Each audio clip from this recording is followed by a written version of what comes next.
Hi everyone. ఈరోజు ఒక mini vlog అండి. ఈరోజు భీమన్ అమావాస్య కదండి. ఆషాఢ మాసం చివరిలో వచ్చే అమావాస్యను భీమన్ అమావాస్య అంటారు.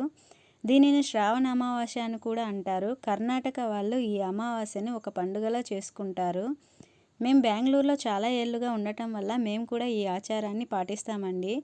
నేనైతే సింపుల్గా ఇలా చేసుకుంటాను.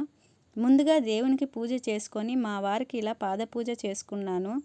ఈ పూజ చేయడం వల్ల భర్తలకి మంచి జరుగుతుంది అని అంటారు.